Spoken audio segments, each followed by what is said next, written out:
মানুষের জীবনে কখন যে চড়াই আসবে, কখন যে উতরাই আসবে কেউ জানে না।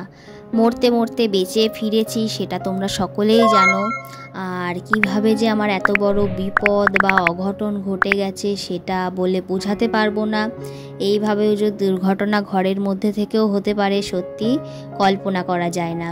যাই হোক, মুখটা আমার অত্যাধিক ফুলেছে, সেটা তোমাদের দেখাচ্ছি। এরই মধ্যে সংসারের কাজকর্ম তো করতেই হবে। তোমাদের দাদাভাই আজকে অনেক দিন বাদে কাজে গেল, আর রান্না ঠান্না সমস্ত কিছু করে থুয়ে গিয়েছে। আমিও টুকটাক পারলে সেটুকু করছি। মিনিমাম 3-4 দিন আমি কিচ্ছু করিনি। 3-4 দিন পর থেকে টুকটাক কাজগুলো করছি, কারণ সেও তো একটা মানুষ, কত কাজ করবে।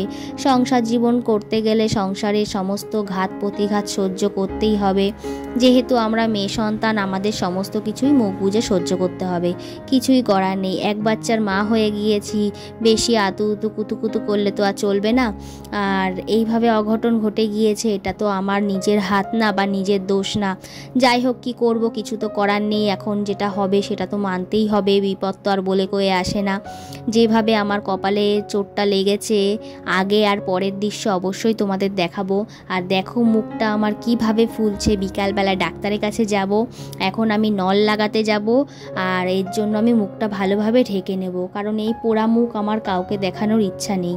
পোড়া মুখ যত দেখাবো তত লোকের বিদ্রূপ হবে। এই কারণে নিজের লোকেরাই কত ছোট বড় কথা বলে, সেখানে তো এরা বাইরের লোক। আমি ভালো করে মুখটা ঢেকে নলটা লাগিয়ে নেব, কারণ বাবাইকে স্নান করাতে হবে। দেখতেই পাচ্ছ বন্ধুরা, এখন বাবাইকে স্নান করানো হচ্ছে। বাবাইকে স্নান করাতে তার বাবা কিন্তু চলে এসেছে, কারণ আমার কপালে জল লাগানো যাবে না, আঘাতটা এখনও অনেকটাই রয়েছে এই কারণে।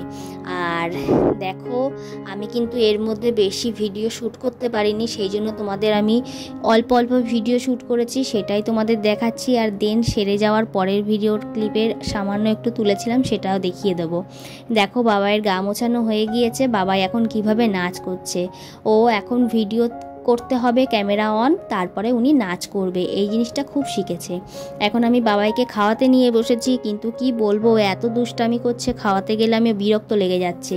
এরই ফাঁকে সন্ধে হয়ে গিয়েছে, তোমাদের দাদাভাই এসেছে। তোমাদের দাদাভাইকে দুধ মুড়ি দিলাম, আর বাবাইকে দুধটা তোমাদের দাদাভাই খাইয়েছিল। সারাদিনে আর বিশেষ কিছু ভিডিও শ্যুট করতে পারিনি। রাত্রেবেলায় তোমাদের দাদাভাই ডিম পাতুরি রান্না করেছে, সেটা দিয়েই ভাত খাচ্ছি। আমি যে মাথা নিচু করে খাবো সেটুকুও ক্ষমতা নেই। তার মধ্যে কিন্তু সন্ধেবেলায় আমি ডাক্তারের কাছে গিয়েছিলাম, সেখান থেকে ইঞ্জেকশান, ওষুধ সমস্ত কিছু দিয়েছে আমাকে। আর ওষুধ আমি খাবো, আর কি কি ওষুধ দিয়েছে সেটাও তোমাদের দেখাচ্ছি। আর আমাকে যে মলমটা মাখানোর জন্য দিয়েছিল সেই মলমটাই দেওয়া হচ্ছে, আর ড্রেসিংটাও করা হচ্ছে। এই কারণে আমার অনেকটাই শুকিয়ে গিয়েছে। আর আজকে যে অ্যান্টিবায়োটিকটা দেওয়া হয়েছে, এই অ্যান্টিবায়োটিকের কারণে কিন্তু আমার মুখের ফোলাভাবটা 2 ঘন্টাতেই অনেকটা কমে গিয়েছে। দেখো, তোমরা দেখলেই বুঝতে পারবে। দেখো আমার মুখটা, সকালবেলাটা তোমরা দেখলে কতটা ফোলা ছিল, আর এখন দেখো কতটা কমে গিয়েছে, দেখতেই পাচ্ছ। এখন আমি ওষুধগুলো খেয়ে নেব, কারণ এখন ওষুধ খাওয়ার জন্য মা নেই যে মা বকা দেবে, মনা ওষুধ খেয়ে নে, ওষুধ খেয়ে নে। আর বর বকা দেবে, কারণ বর কি করে বকা দেবে, বর কাজ করবে না বাচ্চা সামলাবে, নাকি আমাকে বকা দেবে। আমার নিজের খেয়ালটা তো আমার নিজেরই রাখতে হবে, এই কারণেই এই সমস্ত কিছু কথা বলা। যাই হোক, এখন আমি ওষুধটা খেয়ে নেব। ওষুধ খেতে গেলেই না আমার গলায় বাঁধে, আর ওষুধ খেতে আমার বিরক্ত লাগে প্রচণ্ড। বিয়ের আগে কখনো ওষুধ খেতে চাইতাম না, এর জন্য মা খুব বকা দিত, কিন্তু বিয়ের পরে মাকে প্রচুর প্রচুর প্রচুর মিস করি। মা, তুমি যেখানেই থাকো ভালো থেকো।